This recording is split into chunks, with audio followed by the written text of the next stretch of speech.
Romanos 16, 27, ele diz de novo, assim, o Paulo, o discípulo, o grão maior, um dos maiores discípulos que o nosso Senhor teve, né? Ele tinha a oportunidade de mudar essa doutrina, mas, pelo visto, ele não mudou, né, irmão Paulo? Ele continuou dando ênfase aqui a essa questão, né?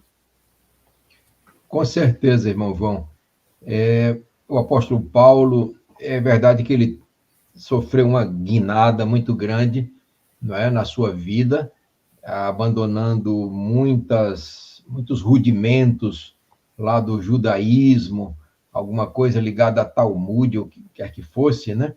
Mas ele se manteve fiel, assim como a bússola o é ao polo, à verdade de todo o Antigo Testamento. Ele não fugiu da Torá, ele não fugiu dos preceitos do Eterno, não é?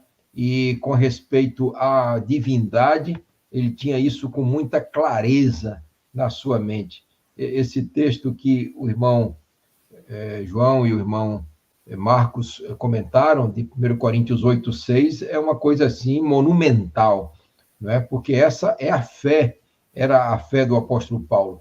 Inclusive, em todas as epístolas que ele escreveu, ele se refere sempre a Deus e ao Senhor Jesus Cristo. E em nenhuma ele acrescenta uma terceira pessoa, muito embora o apóstolo Paulo fosse cheio do Espírito Santo de Deus, da virtude do Eterno.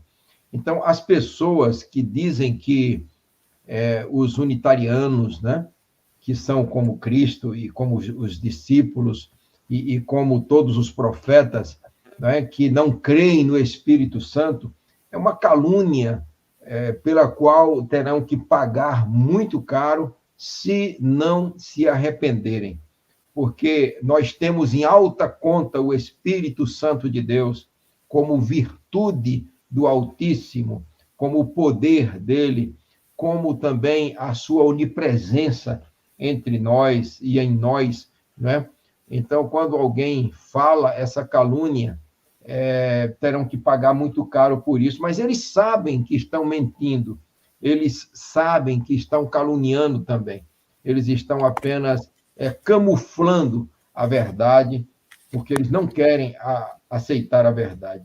Nós gostaríamos muito que eles aceitassem, esse é o nosso desejo sincero e profundo. Então, o apóstolo Paulo, quando ele diz aí, no verso 27, né, ele diz: ao Deus único e sábio seja dada glória. Vejam que ele faz uma distinção clara, por meio, através de Jesus Cristo, pelos séculos dos séculos. Amém. Então, esse era o pensamento do apóstolo Paulo. Ele não se desvia disso um milímetro em todas as suas cartas. Aí alguém pega maliciosamente, né?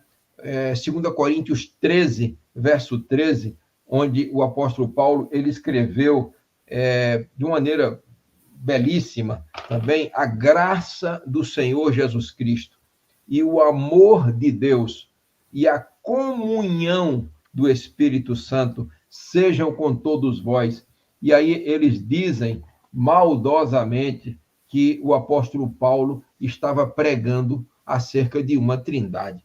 Isso é, no mínimo, uma grande irresponsabilidade, porque o Espírito Santo, ele é quem permite essa comunhão, como a gente aqui estudou na live passada, não é? Porque se em Coríntios, 1 Coríntios capítulo 1, versos de 10 a 12, fala que o Espírito conhece o íntimo do Eterno, assim como o Espírito do homem, da mesma forma que o Espírito do homem conhece o homem, não é? E isso não pode ser entendido de outra forma, porque senão você já descamba para o espiritismo, né? E aí depois a gente vai lá para Mateus 11, 27, e diz que é Cristo quem conhece plenamente o Pai. Mas quem é? É essa pessoa ou é outra? Não, é exatamente o Espírito que permite essa comunhão, não é?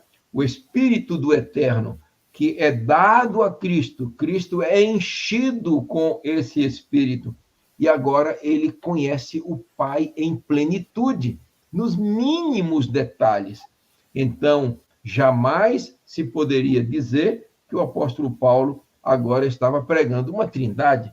Isso é uma irresponsabilidade colossal, né? Não tem nenhum nexo, e como o irmão Marcos sempre fala, não tem qualquer sustentação bíblica, né? Porque essa é a fé do apóstolo Paulo, era a fé do apóstolo Paulo, que ele dorme, né? Aguardando a ressurreição, como tantos outros e outras servos e servas de Deus. Ao Deus único e sábio seja dada a glória por meio de Jesus Cristo pelos séculos dos séculos. Amém. Essa era a fé do apóstolo Paulo. Ok.